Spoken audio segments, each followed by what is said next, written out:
नमस्कार, मैं रचना शर्मा चढ़ती कला टाइम टीवी देख रहे सभी दर्शकों का स्वागत करती हूं। आप देख रहे हैं उत्तर प्रदेश के समाचार। होली के त्योहार को ध्यान में रखते हुए मुख्यमंत्री योगी आदित्यनाथ की सरकार ने बड़ा फैसला लिया है। सरकार ने आदेश जारी किया है कि राज्य कर्मचारियों का फरवरी महीने का वेतन और पेंशनर्स की पेंशन 28 फरवरी को ही दे दी जाएगी। वित्त विभाग की ओर से जारी शासनादेश में बताया गया कि 1 मार्च को रविवार और 2 मार्च को होलिका दहन का सार्वजनिक अवकाश है और इसी वजह से वेतन और पेंशन पहले देने का निर्णय लिया गया है। ये आदेश राज्य के सभी कर्मचारियों, सहायता प्राप्त शिक्षण और प्रावधिकी संस्थानों के कर्मचारियों, शहरी स्थानीय निकायों के कर्मचारियों और कार्य पर प्रसारित कर्मचारियों पर लागू होगा। साथ ही कोषागार से पेंशन पाने वाले पेंशनर्स और पारिवारिक पेंशनर्स को भी 28 फरवरी को पेंशन मिलेगी। विभागों को निर्देश दिए गए हैं कि आदेश का तुरंत पालन सुनिश्चित किया जाए। इस फैसले से करीब 16 लाख राज्य कर्मचारी और लगभग 15 लाख के करीब पेंशनर्स को लाभ मिलेगा।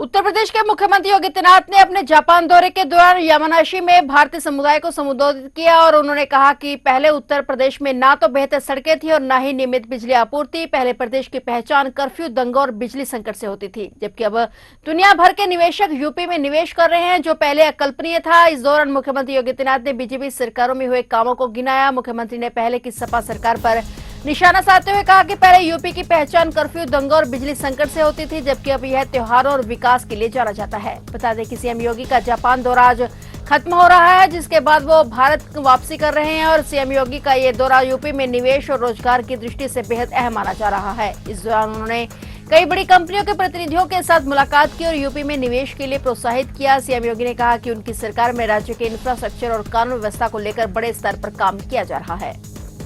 उत्तर प्रदेश भारत की आबादी का सबसे बड़ा राज्य है और 25 करोड़ की आबादी उत्तर प्रदेश में निवास करती है। जैसे प्रकृति की अत्यंत कृपा जापान के यामानाशी प्रांत पर है, इसी प्रकार की असीम कृपा प्रकृति की उत्तर प्रदेश पर भी है। भारत की सबसे उर्वरा भूमि, भारत का सर्वाधिक जल संसाधन,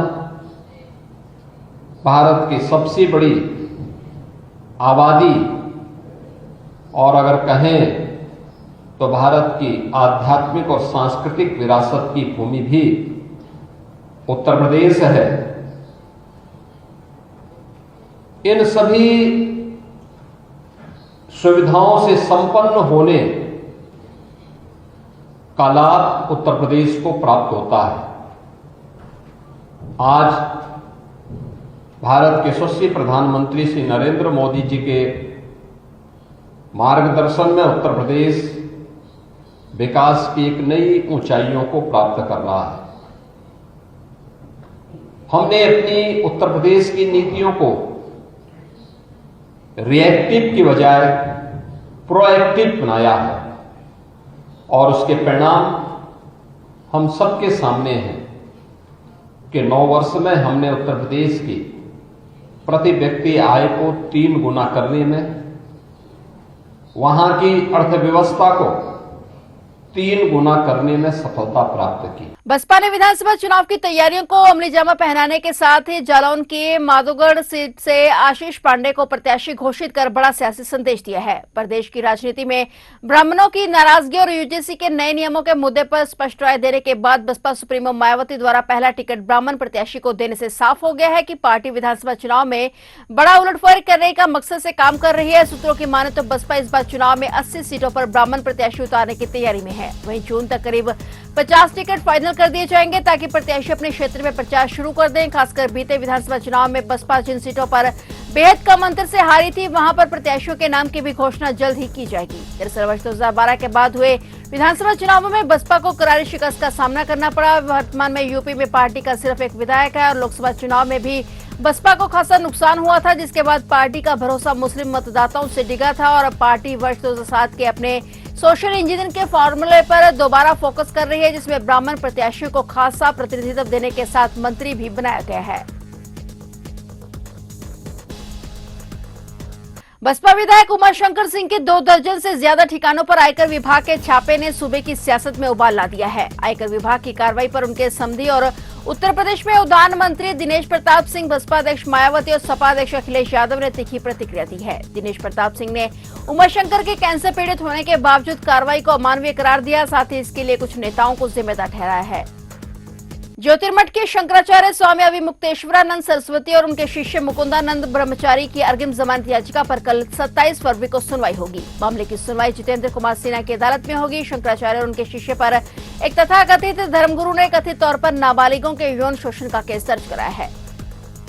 बरेली में अनुशासनहीनता करने और बगैर अनुमति गैर हाजिर रहने वाले सिपाहियों पर गाज गिरी है। एसएसपी ने 6 सिपाहियों को निलंबित कर दिया है। एक रिक्रूट आरक्षी को भी चैनल निरस्त के लिए नोटिस जारी किया गया है। बरेली में अनुशासनहीनता और बिना पूर्व सूचना ड्यूटी में लापता रहने पर एसएसपी अनुराग आर्य ने 3 आरक्षी सिपाही 3 मुख्य आरक्षियों को निलंबित कर दिया है। एक रिक्रूट आरक्षी का चयन निरस्त के लिए नोटिस जारी किया है। आरक्षी और मुख्य आरक्षियों पर राज्यपाल की सुरक्षा से लेकर बंदी पेशी ड्यूटी तक में लापरवाही और ड्यूटी के दौरान शराब पीने का आरोप है। ऐसे में इन सभी को अनुशासनहीनता के आरोप में निलंबित कर दिया गया।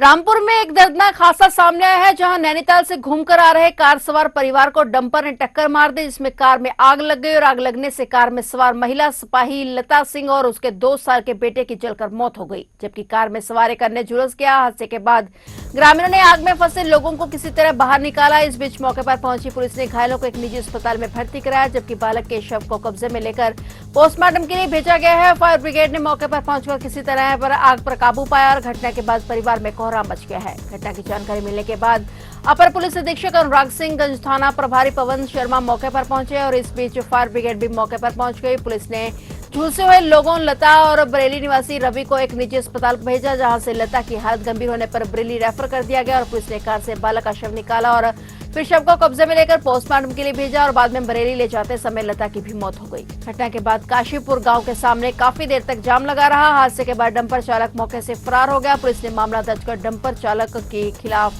कार्रवाई शुरू कर दी है और उसकी तलाश जारी है।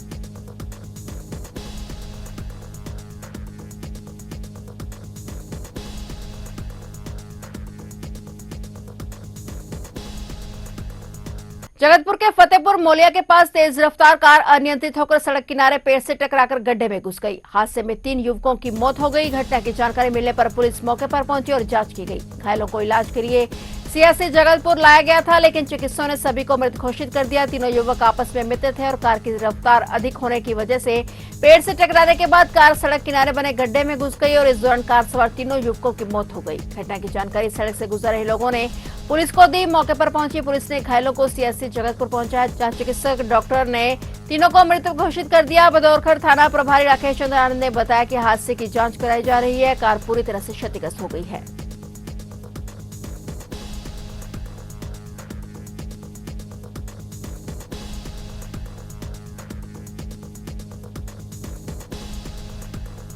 तो आप देख रहे थे उत्तर प्रदेश के समाचार और नए समाचारों के साथ फिर से हाजिर होंगे। तब तक के लिए देखते रहिए चढ़ती कला टाइम टीवी और मुझे दीजिए इजाजत। धन्यवाद।